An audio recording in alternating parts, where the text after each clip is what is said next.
ஒரு பேன்ல அரை ஸ்பூன் வெந்தயம், ஒரு ஸ்பூன் மல்லி, ஒரு ஸ்பூன் கடலைப்பருப்பு, அரை ஸ்பூன் சீரகம், ஒரு ஸ்பூன் மிளகு சேர்த்து நல்லா வறுத்துக்கோங்க. நான் இன்னைக்கு வறுத்த கடலைப்பருப்பு சேர்த்துருக்கேன். நீங்க வறுக்காததும் சேர்த்துக்கலாம். அதுக்கப்புறமா ஒரு 3ல இருந்து 4 காஞ்ச மிளகாய் சேர்த்து வறுத்து எடுத்து வச்சுக்கோங்க. இது வந்து நம்ம ஒரு பொடி மாதிரி அரைச்சு எடுத்து வைக்கணும். ஒரு ஸ்பூன் அளவுக்கு தேங்காய் சேர்த்துக்கோங்க துருவினது. ஒரு லெமன் சைஸ் அளவுக்கு புளியை வந்து ஊற வச்சிருங்க தண்ணியில. நம்ம ஒரு 6 டேபிள் ஸ்பூன் அளவுக்கு எண்ணெய் ஊத்திட்டு நம்ம சுண்டக்காய் வத்தலை வந்து பொரிச்சு எடுத்து வச்சுக்கலாம். அதே எண்ணெயில ஒரு 1/4 டீஸ்பூன் அளவுக்கு வெந்தயம், அரை டீஸ்பூன் கடுகு, அரை டீஸ்பூன் சீரகம், ஒரு 2 காஞ்ச மிளகாய் கிள்ளி போட்டு ஒரு 4 பிஞ்ச் அளவுக்கு பெருங்காயத்தூள் சேர்த்துக்கோங்க. ஒரு 20 சின்ன வெங்காயத்தை நறுக்கி சேர்த்துக்கோங்க. கொஞ்சம் நேரத்துல கருவேப்பிலை சேர்த்துக்கலாம். 20 பல் பூண்டு வந்து உரிச்சு வச்சிருக்கேன், அதையும் சேர்த்துக்கலாம்.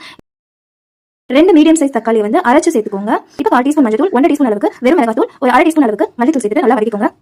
இப்போ நமக்கு ஒரு ஸ்பூன் அளவுக்கு உப்பு சேர்த்துக்கலாம். வத்தலையும் உப்பு இருக்கு, அதையும் மைண்ட்ல வச்சுக்கோங்க. உப்பு பார்த்து சேருங்க, வேணா உப்பு அதிகமாக இருக்கும் குழம்புக்கு. இப்போ நம்ம கரைச்சு வச்சிருக்க புளியை ஃபில்டர் பண்ணி சேர்த்துக்கலாம். தேவையான அளவு தண்ணி ஊத்திக்கலாம் குழம்புக்கு. இந்த வீடியோ உங்களுக்கு பிடிச்சிருந்தா லைக் பண்ணி பாருங்க. நம்ம சேனல் பிடிச்சிருந்தா மறக்காம சப்ஸ்கிரைப் பண்ணுங்க. நிறைய பேர் சப்ஸ்கிரைப் பண்ணாம பார்த்துட்டு இருக்கீங்க. குழம்பு கொதிக்கிறதுக்குள்ள நம்ம வறுத்து வச்சிருக்க இதை வந்து அரைச்சு வந்துடலாம். நான் ஒரு மிளகா வந்து எடுத்துட்டேன், காரம் அதிகமாயிரும்னு சொல்லிட்டு அரைச்சுக்கோங்க பொடியை, இல்லைன்னா திட்டியா இருக்கும். 2 ஸ்பூன் அளவுக்கு நம்ம பொடி வந்து சேர்த்துக்கலாம். சேர்த்த உடனே நமக்கு வந்து குழம்பு கெட்டியாயிரும். ஒரு 2 மினிட்ஸ் கொதிக்க விட்டதுக்கு அப்புறமா நம்ம வத்தலை வந்து சேர்க்கணும். வத்தல் சேர்த்துட்டு ஒரு 2 மினிட்ஸ் கொதிக்க விடுங்க. அப்புறமா சுட சுட சாதத்துல போட்டு சாப்பிட்டு